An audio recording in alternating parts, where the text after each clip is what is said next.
Camarades combattants pour la liberté, la souveraineté et l'indépendance réelle, bonsoir. À l'orée de l'an 2026, c'est encore un honneur pour moi de prendre la parole et de vous faire un bilan exhaustif de l'année 2025 et aussi les perspectives pour l'année 2026. Mais avant tout propos, permettez-moi de rendre grâce à Dieu pour tous les bienfaits au cours de l'année 2025 et je continue de prier Dieu que 2026 soit meilleur à 2025. Permettez-moi également de rendre un vibrant hommage à nos vaillantes forces combattantes, forces armées nationales, volontaires pour la défense de la patrie, forces de sécurité intérieure qui veillent jour et nuit pour que notre patrie reste et demeure debout. Je prie pour le repos des âmes de tous ceux qui ont perdu la vie dans ce combat contre cette barbarie. Et également, je souhaite prompt rétablissement à tous ceux qui ont été blessés physiquement, mentalement dans cette guerre. 2025 fut une année où beaucoup de projets ont débuté. Parlant du secteur de la défense et de la sécurité, ce secteur qui nous intéresse tant dans ce combat, beaucoup d'efforts ont été consentis dans le recrutement de personnel au niveau des différentes forces. Également, plusieurs formations ont été entamées au sein de nos propres armées de façon endogène, ce qui a permis de créer beaucoup d'unités spécifiques qui font un travail remarquable sur le champ de bataille. En termes d'équipement, il y a eu l'arrivée au cours de l'année 2025 de beaucoup d'équipements lourds, mais également des équipements stratégiques que nous n'avons pas voulu présenter. Cet équipement va se poursuivre et le renforcement des effectifs va également se poursuivre au cours de l'année 2026 et la guerre va continuer à s'intensifier et notre armée va continuer de monter en puissance. Plusieurs opérations ont eu lieu sur le théâtre des opérations. Nous retenons principalement une opération audacieuse qui a été lancée il y a 2 mois de cela, l'opération qui a été baptisée l'Almazga, en français mur de glace. Cette opération audacieuse a permis à nos forces combattantes de se poser dans les sanctuaires de l'ennemi, là où depuis 5-6 ans on croyait impossible d'atteindre. Nos unités ont mis pied et ont reconquis ces zones. Ces opérations ont permis donc la reconquête de plusieurs dizaines de villages, en passant par la région donc de Nakambe, Napade notamment aux abords donc du barrage de Kompianga, en remontant par Namungu dans le Goulmou, en passant par Zagadegan dans le Kilsé, mais également la zone de Namsigia autour de Djibo et Toulfé entre Djibo et Titaou. Ces opérations ont été menées avec la plus grande audace et l'ennemi a été écrasé sur le passage de nos forces combattantes qui s'y sont installés et continuent leur progression au fur et à mesure. Les opérations vont se poursuivre jusqu'aux limites de nos frontières pour vaincre cet hydre terroriste qui trouble la quiétude de Burkinabé. L'armée va continuer à monter en puissance, les forces de sécurité intérieure également. Il y aura un petit changement qui va permettre au VDP de se projeter plus en avant pour appuyer les autres forces. Cette situation de conflit a également fait que nous avons malheureusement des personnes déplacées internes qui attendent toujours de rejoindre leur village. La reconquête se poursuit certes, mais au niveau de l'action humanitaire, nous avons entrepris un certain nombre de démarches au cours de l'année 2025, notamment en construisant des abris initialement pour ceux qui sont accueillis dans certains villages, mais pour ceux qui sont réinstallés, nous avons beaucoup d'efforts que nous avons consentis en reconstruisant des écoles, en faisant des fourrages, en aménageant des terres et pour pouvoir les réinstaller et qu'ils puissent vivre dignement au retour dans leurs villages respectifs. Nous allons poursuivre cette tendance parce que nous ne voulons pas que nos populations qui retournent dans leurs villages restent dans l'assistanat. Nous voulons qu'elles puissent contribuer, qu'elles puissent produire et pouvoir vivre dignement.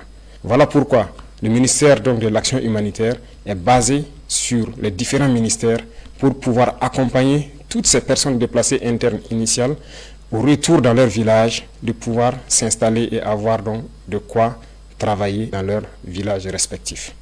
Cette dynamique va se poursuivre d'autant plus que beaucoup de villages sont en train d'être reconquis à l'instant même où je parle. Chaque villageois qui se réinstalle doit pouvoir travailler et se nourrir lui-même. Parlant du domaine de la santé, plusieurs efforts ont été consentis. Il s'agit notamment donc de la construction des centres médicaux communaux qui ont vu le jour en 2025 et cette dynamique va se poursuivre. Certains sont en phase de finition, mais d'autres sont donc en début de construction. L'équipement de ces centres va permettre de rehausser donc le niveau de l'offre de soins au niveau de nos populations. Pour les centres existants, le plateau technique a été amélioré en termes de laboratoire, en termes d'imagerie. Ces offres de soins vont continuer de s'améliorer au profit de nos populations, mais également au profit donc des populations de nos pays voisins, parce que le nombre de patients venus des pays voisins a connu donc un accroissement considérable au cours de l'année 2025, dû principalement à notre politique de revoir à la baisse les coûts des prestations de santé.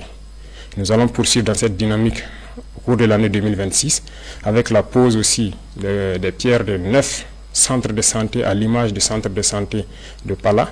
Toutes ces infrastructures vont donc connaître un début en cours de l'année 2026. Dans le domaine de l'éducation, plusieurs projets ont eu lieu, notamment donc la mutation et la modernisation de nos structures éducatives, des constructions qui désormais vont aller en hauteur. Et donc il y a un projet pour que 2026 soit le début effectif de l'implémentation de ce type de centres d'éducation tout au long de l'année et partout sur le territoire national. Vous savez bien que nous sommes dans une mutation pour amoindrir un peu l'effet de l'enseignement général et mettre l'accent sur l'enseignement technique et professionnel. Cette mutation est en cours. Beaucoup de lycées techniques et professionnels verront le jour, mais également très bien équipés pour pouvoir répondre aux besoins de développement de notre patrie. Du côté de nos étudiants, beaucoup de centres universitaires verront le jour donc au cours de l'année 2026, mais déjà en 2027, nous avons commencé la construction d'un certain nombre d'amphithéâtres et de bâtiments pédagogiques. Certains sont en phase de finition et d'autres finiront en 2026. Nous poursuivrons cette dynamique pour permettre à tous les centres universitaires, à toutes les universités, de pouvoir étudier de façon digne et aussi la modernisation en ce qui concerne l'Internet et l'éducation virtuelle va se poursuivre parce que nous venons d'acquérir donc un certain nombre de serveurs au profit uniquement des universités pour que les étudiants puissent avoir des bibliothèques en ligne et cette dynamique va se poursuivre. Les laboratoires vont continuer à monter en puissance et nous allons ainsi donner un espace à nos étudiants de faire des cours théoriques, mais également de faire la pratique et de s'exprimer pour que petit à petit, leur éducation passe d'une éducation théorique à une éducation pratique pour la production au profit de nos populations. Dans le domaine des infrastructures, beaucoup d'efforts ont été consentis. Au cours de l'année 2025, comme vous le savez, 4 régions ont bénéficié de leur brigade de construction de routes. D'autres équipements spécifiques de terrassement et également de bitumage sont arrivés. Et au cours de l'année 2026, s'il plaît à Dieu, 4 autres régions, en début d'année, seront dotées de brigades de construction des routes. Et ça sera le début effectif de construction d'un certain nombre de routes nationales et départementales, en plus des autoroutes qui sont programmées. Nous voulons aller à un rythme soutenu, ce qui nécessite que nous équipons toutes les régions avant de pouvoir nous projeter de façon efficace, comme cela a été le cas avec le lancement des travaux de l'autoroute. Nous avons opté de changer le modèle donc d'urbanisme. L'État va prendre en compte la construction de nos villes. Aujourd'hui, la construction de nos villes est un impératif parce que ce que nous vivons, le problème sanitaire est dû au fait qu'il n'y a pas d'assainissement dans nos villes. Les espaces sont trop grands et nous avons opté de construire en hauteur. 2026 verra le début de grands projets dans ce domaine d'urbanisation et de concentration des populations pour exploiter l'espace et pouvoir assainir pour que nos populations puissent vivre dignement et en très bonne santé dans des centres assez propres, côté environnement et côté sanitaire. Dans le secteur minier, 2025 a connu des innovations majeures. Il s'est agi pour nous de faire en sorte de nous approprier de nos ressources minières, ce qui a conduit l'État à d'abord s'approprier d'un certain nombre de mines en rachetant avec certains partenaires, mais également en se mettant à l'exploitation des mines tant industrielles que semi-mécanisées, à travers la création donc de la SOPAMIB. Également, les sorties d'or incontrôlées ont connu donc une baisse significative à travers la création de la SONASPE qui a permis d'avoir un contrôle tant sur l'orpaillage traditionnel que sur l'exploitation industrielle donc, de nos ressources minières. Le secteur de l'énergie va connaître également une mutation en 2026 à travers la création d'une initiative. Une initiative qui va être axée sur l'eau et l'énergie pour permettre à nos populations de bénéficier d'eau potable partout où elles sont et également de bénéficier de l'électricité pour pouvoir vaquer à leurs occupations. Dans ce sens, nous avons entamé en 2025 un certain nombre de projets pour accroître l'offre d'énergie et aussi être indépendant pour diminuer les importations d'énergie au Burkina Faso. Chers frères et sœurs, chers parents, 2025 a été une année riche en termes d'agriculture et d'élevage. Nous avons assigné donc des objectifs au ministère de l'Agriculture et par la grâce de Dieu, la pluviométrie fut bonne et nous avons dépassé les objectifs pour plusieurs spéculations et d'autres bien atteints. L'autosuffisance alimentaire, qui est un combat de tous les jours que nous menons, nous pouvons dire aujourd'hui que nous avons atteint l'autosuffisance alimentaire au cours de l'année 2025.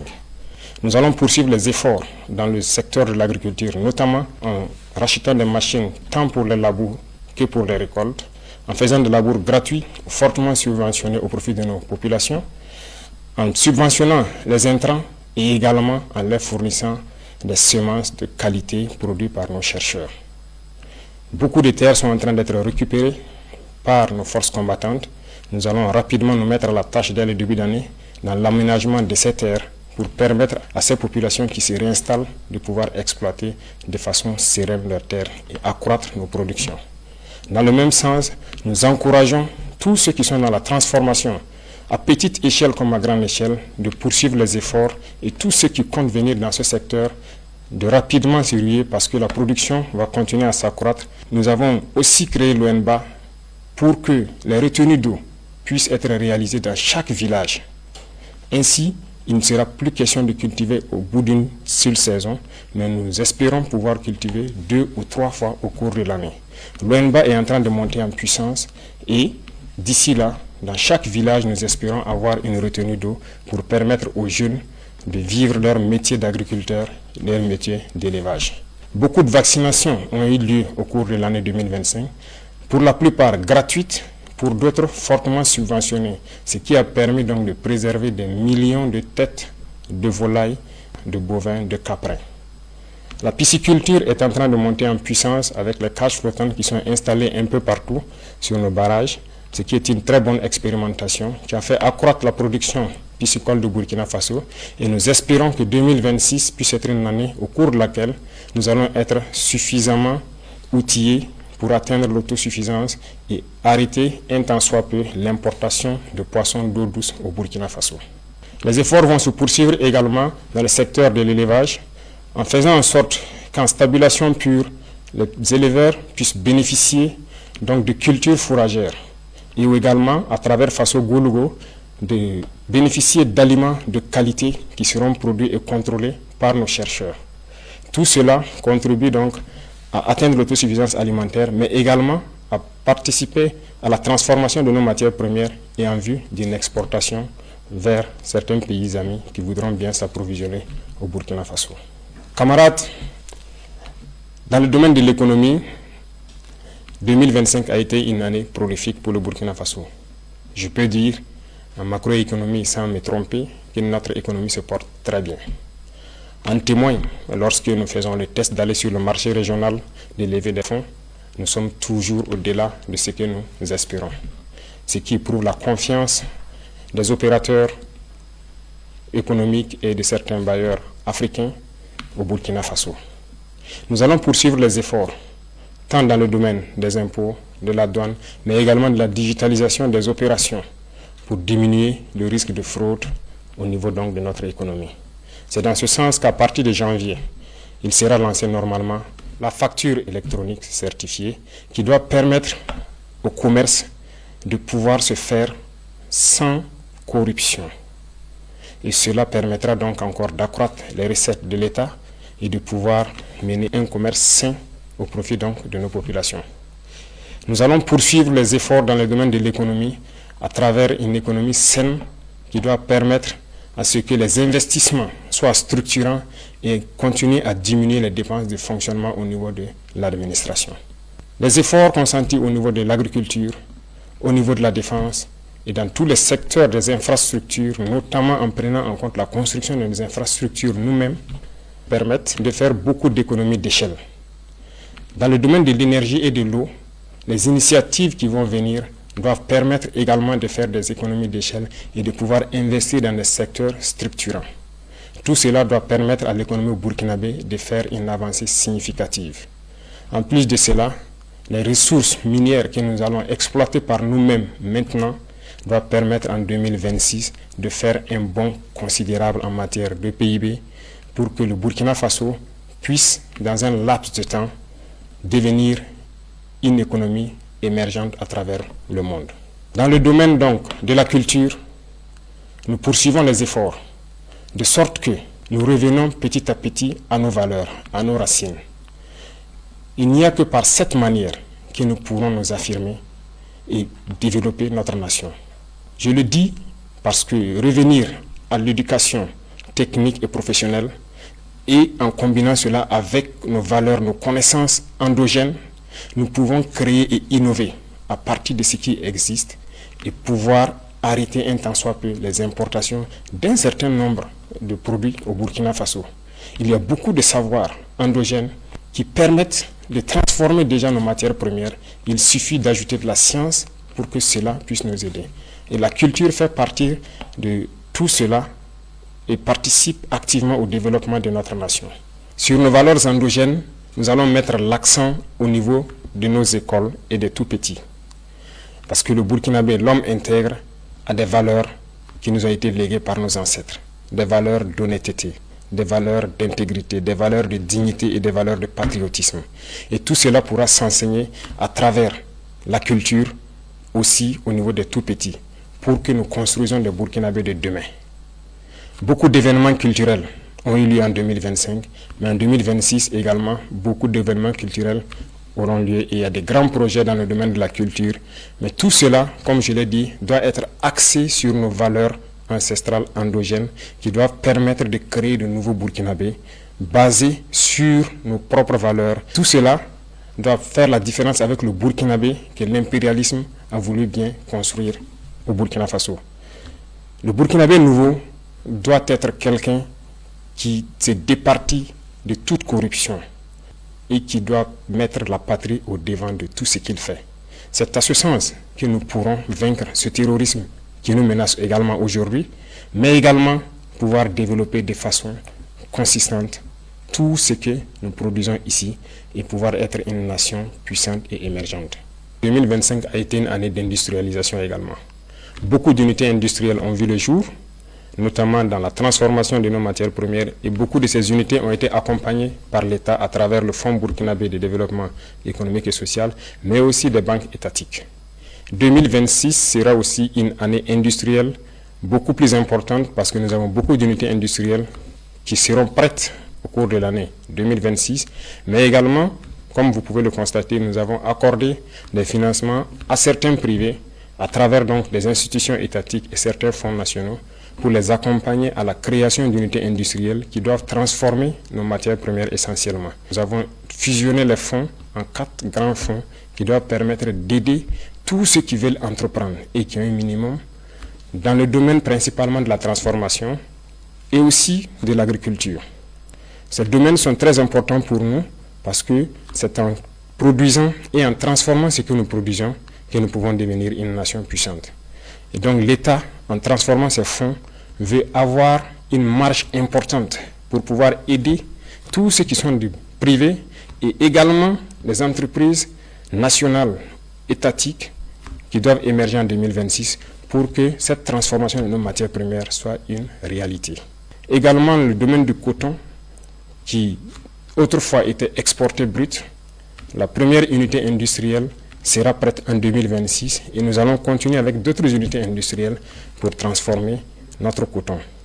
Ceci dit, tout ce qui est matière première que nous produisons, nous allons essayer autant que possible d'installer des unités industrielles pour la transformation et 2026 sera une année où nous allons avoir un budget important à injecter au niveau des fonds pour aider tous ceux qui ont des projets structurants dans ce domaine. Dans le domaine du sport, nous avons investi beaucoup à travers donc, le Bureau national des grands projets, également à travers le ministère au cours de l'année 2025. Un stade est en construction à Bobo-Dioulasso et qui doit finir en début 2026, mais également à travers toutes les régions, nous comptons créer des espaces pour permettre aux jeunes, premièrement de faire du sport pour rester en bonne santé, pour faire en sorte que notre jeunesse ne soit pas oisive. Cela contribue à la santé physique, mentale, mais également à la productivité de la jeunesse dans notre nation. Nous allons poursuivre les efforts dans ce sens au profit de la jeunesse et développer tous les types de sports qui puissent être développés au Burkina Faso et qui puissent faire en sorte que la jeunesse soit en cohésion parfaite. À toutes les équipes qui représentent le Burkina Faso à l'extérieur dans les compétitions internationales, nous leur souhaitons plein succès pour 2026 et particulièrement les étalons qui aujourd'hui défendent les couleurs nationales, nous leur souhaitons plein succès jusqu'à la victoire finale. Camarades combattants, le domaine de la justice est un domaine qui nous tient à cœur. Aucune nation ne peut se développer dans l'injustice. L'injustice crée des tensions, crée des conflits et crée donc des problèmes au sein de la société. Voilà pourquoi nous nous sommes attaqués à ces phénomènes et nous avons restructuré totalement la justice au cours de l'année 2025. Cette restructuration va se poursuivre à travers donc le nouveau format du CSM qui intègre des personnels non magistrats, mais également nous voulons transformer totalement la manière de faire la justice. Et tout cela, je parlais de culture tantôt, nous avons décidé d'incorporer nos valeurs endogènes de gestion des conflits au sein de la justice. C'est ce qui donc a permis de prendre des textes pour intégrer donc la justice traditionnelle, c'est-à-dire le mode traditionnel de règlement de nos conflits. Il faut que nous revenions aux sources également dans ce domaine de la justice. Nous ne pouvons pas importer une justice et l'appliquer et espérer avoir la cohésion sociale. En intégrant donc nos valeurs ancestrales et en intégrant les personnes ressources pour le règlement de certains conflits, nous pensons que nous pouvons créer un espace de cohésion sociale fiable. En 2026, nous allons implémenter de façon physique sur le terrain ces différents tribunaux pour pouvoir régler la plupart des questions à l'amiable. Également, nous avons initié en 2025 le fait que les prisonniers puissent sortir, participer à la construction du pays. Ce n'était qu'une initiation. En 2026, nous allons faire en sorte que tous les prisonniers puissent connaître une reconversion. Au lieu de dormir en prison, nous allons faire en sorte qu'ils puissent participer, apprendre des travaux et se réinsérer dans la société. Cette nouvelle façon de voir la justice permet à ce que personne ne reste en marge. Tous ceux qui voudront construire le pays auront leur mot à dire. Que vous soyez libre ou en détention, nous ferons en sorte que vous puissiez participer à la construction du pays, et vous racheter et revenir dans la société. Les efforts vont se poursuivre au niveau de la justice, dans la digitalisation également de tous les actes, de sorte que les usagers n'aient pas à se déplacer forcément vers les tribunaux qui se retrouvent généralement dans les centres urbains et qu'ils puissent rester de là où ils sont pour pouvoir avoir accès à une justice équitable et à tous les documents donc, que la justice peut délivrer. Parlant de digitalisation, c'est un secteur qui nous tient à cœur parce qu'aucune lutte contre la corruption n'est possible sans digitalisation. Nous avons fait un pas énorme, mais beaucoup reste à faire. Nous avons un programme pour les 5 ans à venir où nous devons quitter une situation précaire pour être un modèle. Déjà, le Burkina Faso a pu acquérir ses premiers serveurs de data centers et des grands data centers sont en construction, ce qui permettra à nos ingénieurs de concevoir des applications sans crainte et de pouvoir les héberger sur place. Avant, nous importions des applications que nous ne maîtrisons pas, mais aujourd'hui, la plupart des services au sein de l'administration sont en train d'être dématérialisés et tout cela, c'est grâce à nos ingénieurs informatiques qui font un travail remarquable pour que l'usager n'ait plus à se déplacer vers les services pour forcément avoir accès. De son poste, il peut tranquillement avoir accès à certains services. En plus de tout cela, nous sommes en train de mettre en place des maisons de citoyens. Et les constructions vont démarrer en 2026. Ces maisons seront donc installées dans beaucoup de chefs-lieux de province, mais également nous irons jusqu'au département pour faire en sorte que quiconque ne maîtrise pas l'outil informatique puisse aller dans ces maisons, trouver des Burkinabés qui vont les aider à avoir accès à tous les services à travers les plateformes qui seront installées sur les machines dans ces maisons.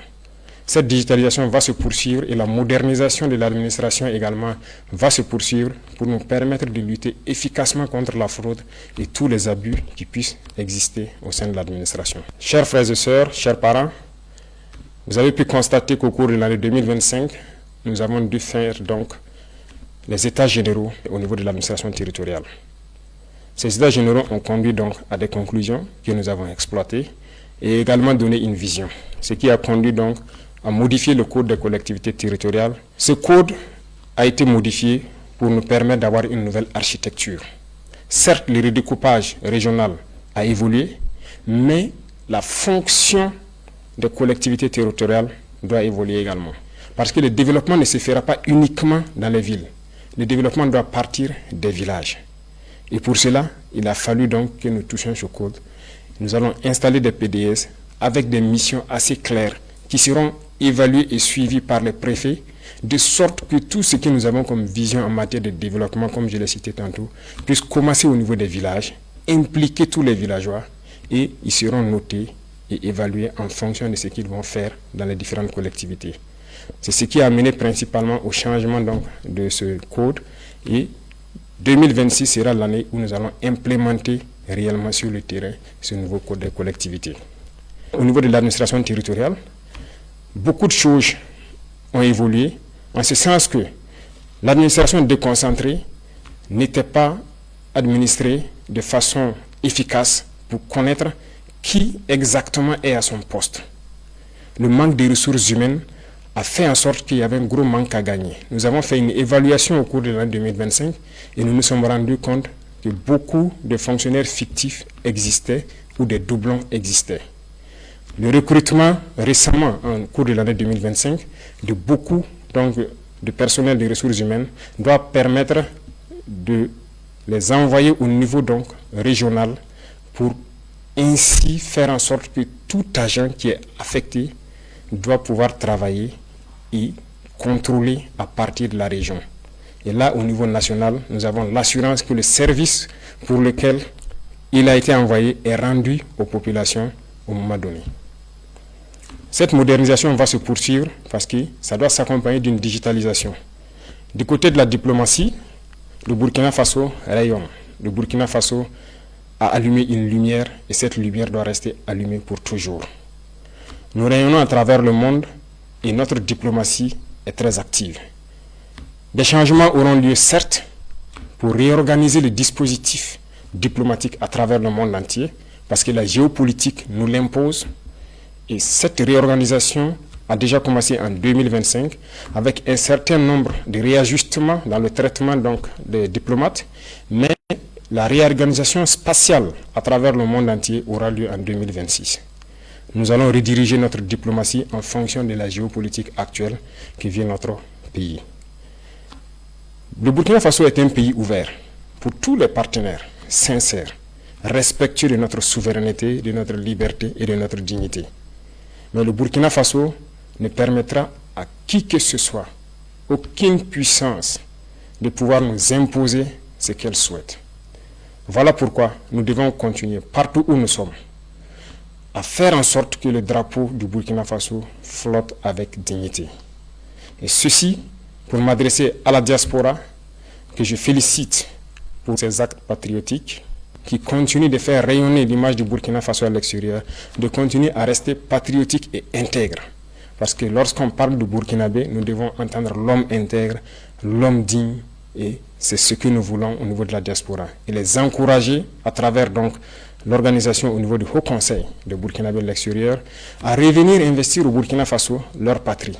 Et nous leur ouvrons les portes et nous allons mettre tous les mécanismes en place pour qu'ils puissent revenir et investir de façon sécurisée. Au niveau confédéral, le Burkina Faso poursuit sa contribution au niveau de notre espace commun qu'est l'AES. 2025 a été une année où on nous a confié une lourde responsabilité de conduire la destinée de la Confédération.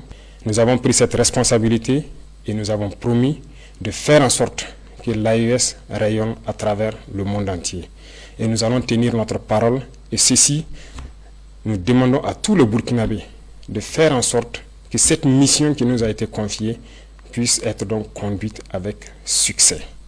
Nous allons poursuivre les efforts de coopération, d'amitié avec tous les États, comme je l'ai dit, respectueux de notre souveraineté et faire en sorte que l'intérêt des peuples prime sur les intérêts au niveau politique. Camarades combattants pour la liberté, Je tenais à féliciter tous les acteurs, qu'ils soient du monde de l'éducation, de l'agriculture, des infrastructures, du monde de l'économie, les agents de la santé, nos vaillantes forces combattantes, pour tous les efforts consentis au cours de l'année 2025. De continuer à mouiller le maillot, comme on aime le dire, à se sacrifier, à se donner corps et âme pour le bonheur de notre population. Car la seule chose qui importe pour nous, c'est le bonheur de nos populations.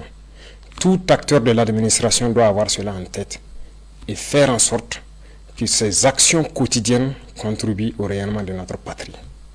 À tous ceux-là qui communiquent, qui combattent l'impérialisme à travers la communication, je les félicite et je les encourage à redoubler d'efforts. Parce que toutes les guerres de l'impérialisme commencent d'abord par la communication. Et pendant les guerres, la communication fait la différence dans les batailles. La communication est un maillon essentiel, est un maillon névralgique pour le succès des opérations. Poursuivez votre effort de communication, poursuivez votre effort à faire en sorte que leur désinformation ne puisse pas toucher nos populations. Je vous félicite parce que vous avez fait beaucoup d'efforts ces derniers temps en prouvant aux yeux de tout le monde que le Burkina Faso est debout. Et quand je parle d'acteurs de la communication, je parle du monde de la presse, qu'elle soit privée ou publique, et de tous ceux qui œuvrent à travers donc les médias sociaux à montrer une image saine du Burkina Faso. Et je remercie également tous ceux qui ont pris de leur temps, qui ont quitté l'extérieur, venir au Burkina Faso pour constater les réalités du Burkina Faso et qui ont pu le diffuser à travers leurs canaux pour faire comprendre à ces médias mensongers que ce qu'ils disent de notre patrie est totalement faux. Continuez dans ce sens parce que je le dis et j'insiste, la communication est un maillon névralgique dans le succès de notre lutte. Les révolutions passées n'ont pas abouti, nous connaissons les causes, mais nous ferons en sorte que cette révolution aboutisse pour le bonheur de nos populations. Le Burkinabé est intrinsèquement révolutionnaire. Voilà pourquoi toute la population doit mettre la main à la pâte, faire en sorte que la communication, l'intoxication et la désinformation de l'impérialisme ne passent pas. Pour tous ceux qui sont encore sceptiques, qui ne croient pas en la dynamique, je les invite à regarder un peu dans le rétroviseur. Dans le passé, il y a quelques années, comment était le Burkina Faso, à faire un meilleur culpa et voir exactement ce qui a été fait au bout de ces 3 années et rejoindre le bateau. Nous ne voulons pas exclure quelqu'un, mais comme nous l'avons dit, si quelqu'un ferme les yeux et refuse de voir le soleil, nous ne pouvons pas faire autrement que de le laisser en marche. Nous allons évoluer, nous allons continuer, nous allons poursuivre notre lutte.